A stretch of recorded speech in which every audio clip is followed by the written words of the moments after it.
टीपू सुल्तान मैसूर के सुल्तान हैदर अली के सबसे बड़े बेटे थे। सन 1782 में वह अपने पिता की मृत्यु के बाद सिंहासन पर बैठे थे। शासक के रूप में उन्होंने अपने प्रशासन में कई नवाचारों को लागू किया। अंग्रेजों के खिलाफ उन्होंने फ्रांसीसी के साथ मिलकर अपने इस संघर्ष में पिता की नीति को जारी रखा। उन्होंने अंग्रेजों के खिलाफ कई युद्ध लड़े और राज्य की पूर्ण रूप से रक्षा भी की। तो चलिए इस वीडियो में टीपू सुल्तान, उनके जीवन, युद्ध और कुछ महत्वपूर्ण रोचक तथ्यों को जानते हैं। वीडियो शुरू करने से पहले मेरा आपसे रिक्वेस्ट है कि प्लीज सब्सक्राइब माय चैनल, क्योंकि यार मुझे ना आपको बहुत बड़ा सपोर्ट चाहिए। इस कमेंट सेक्शन में कमेंट करके जरूर बताइए कि ये वीडियो आपको कैसा लगा, और अगर ये वीडियो आपके लिए अच्छा और नॉलेजेबल हो तो एक लाइक तो बनता है। तो चलिए आज के ये वीडियो शुरू करते हैं।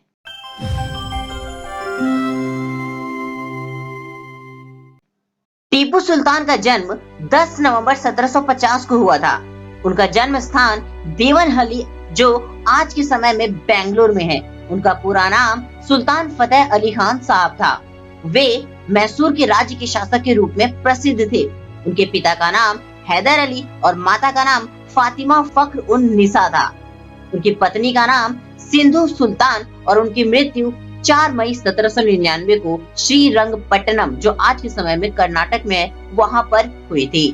टीपू सुल्तान एक प्रसिद्ध मैसूर साम्राज्य के शासक थे। वे ब्रिटिश ईस्ट इंडिया कंपनी के खिलाफ युद्धों में अपनी बहादुरी और साहस के लिए जाने जाते हैं। उन्हें अंग्रेजों के खिलाफ अपनी प्रखर लड़ाई के लिए भारत का पहला स्वतंत्रता सेनानी माना जाता है, जिन्होंने सुल्तान के शासन के तहत क्षेत्रों को जीतने की कोशिश की थी। मैंगलोर की संधि, जिसने ब्रिटिश ईस्ट इंडिया कंपनी के साथ दूसरे एंग्लो मैसूर युद्ध को समाप्त करने के लिए हस्ताक्षर किए थे, वह आखिरी मौका था जब एक भारतीय राजा ने अंग्रेजों के साथ नियमों को ध्यान में रखकर संधि की थी। मैसूर के सुल्तान हैदर अली के सबसे बड़े बेटे के रूप में टीपू सुल्तान 1782 में अपने पिता की मृत्यु के बाद सिंहासन पर बैठे थे। शासक के रूप में उन्होंने अपने प्रशासन में कई नवाचारों को लागू किया और लौ आधारित मैसूरियन रॉकेट का भी विस्तार किया, जिसे बाद में ब्रिटिश बलों की प्रगति के खिलाफ इस्तेमाल किया गया।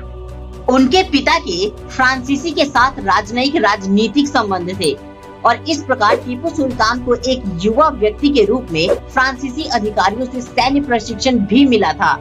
शासक बनने के बाद अंग्रेजों के खिलाफ उन्होंने फ्रांसीसी के साथ मिलकर अपने संघर्ष में पिता की नीति को जारी रखा। उन्होंने अंग्रेजों के खिलाफ कई युद्ध लड़े, अपने राज्य की पूर्ण रूप से रक्षा की और चौथे एंग्लो मैसूर युद्ध में लड़ते समय उनकी मृत्यु हो गई। टीपू सुल्तान को आमतौर पर मैसूर के टाइगर के रूप में जाना जाता है और इस जानवर को उन्होंने अपने शासन के प्रतीक के रूप में अपनाया था। ऐसा कहा जाता है कि एक बार टीपू सुल्तान एक फ्रांसीसी मित्र के साथ जंगल में शिकार कर रहे थे, तब वहाँ बाघ उनके सामने आ गया था। उनकी बंदूक काम नहीं कर पाई और बाघ उनके ऊपर कूद गया और बंदूक जमीन पर गिर गई। वह बिना डरे कोशिश करके बंदूक तक पहुँचे, उसे उठाया और बाघ को मार गिराया। तब से उन्हें मैसूर का टाइगर नाम से बुलाया जाने लगा। टीपू सुल्तान की पहली लड़ाई द्वितीय एंग्लो मैसूर थी, जिसमें उन्होंने मैंगलोर की संधि के साथ युद्ध को समाप्त किया और सफलता हासिल की। तृतीय एंग्लो मैसूर युद्ध टीपू सुल्तान की दूसरी बड़ी लड़ाई थी, जो कि ब्रिटिश की सेना के खिलाफ थी। यह युद्ध श्रीरंगपट्टनम की संधि के साथ समाप्त हुआ और इसमें टीपू सुल्तान की हार हुई थी और परिणाम यह हुआ कि उन्हें अपने प्रदेशों का आधा हिस्सा अन्य हस्ताक्षरकर्ताओं और साथ ही हैदराबाद के निजाम और मराठा साम्राज्य के प्रतिनिधि ब्रिटिश ईस्ट इंडिया कंपनी के लिए छोड़ना पड़ा। चौथा एंग्लो मैसूर युद्ध सन 1799 में हुआ था। यह भी ब्रिटिश सेना के खिलाफ था। इसमें भी टीपू सुल्तान की हार हुई और उन्होंने मैसूर को खो दिया और साथ ही उनकी मृत्यु भी हो गई थी। टीपू सुल्तान सुन्नी इस्लाम धर्म से संबंध रखते हैं। उनकी तलवार का वजन लगभग 7 किलो 400 ग्राम है और तलवार पर रत्न जड़ित बाघ बना हुआ है। ऐसा कहा जाता है कि आज के समय में उनकी तलवार की कीमत तकरीबन 21 करोड़ रुपए है। क्या आप जानते हैं कि फ्रांस में बनाई गई सबसे पहली मिसाइल के आविष्कार में यदि किसी का सबसे अधिक दिमाग था तो वह स्वयं टीपू सुल्तान और हैदर अली थे।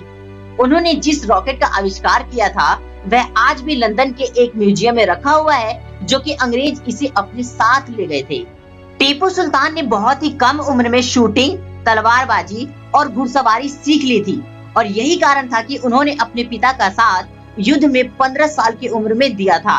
वे बहुत मेहनती थे। उन्होंने मैसूर में नौसेना के एक भवन में एक महत्वपूर्ण भूमिका निभाई, जिसके अंतर्गत 72 तोपों के 20 रणपोत और 62 तोपों के 20 पोत आते हैं।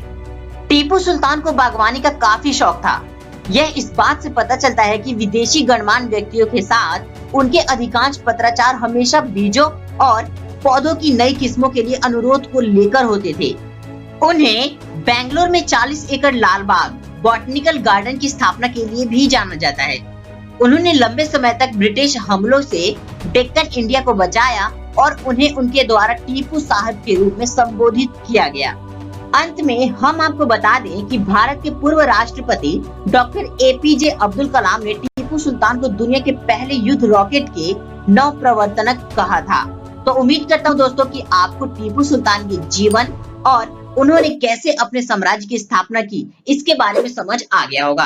अगर ये वीडियो आपको अच्छा लगा तो एक लाइक तो बनता है और साथ ही अगर आप मेरे चैनल पर बिल्कुल नए हैं तो नीचे रेड कलर के सब्सक्राइब बटन में क्लिक कर दीजिए, साथ ही बेल आइकन को भी प्रेस कर दीजिए ताकि मेरे आने वाले वीडियो आप तक पहुंच सके। सो फ्रेंड्स, इस वीडियो में अब तक के लिए इतना ही। मिलते हैं अपने नए वीडियो में एक नए टॉपिक के साथ। तब तक के लिए bye bye and take care.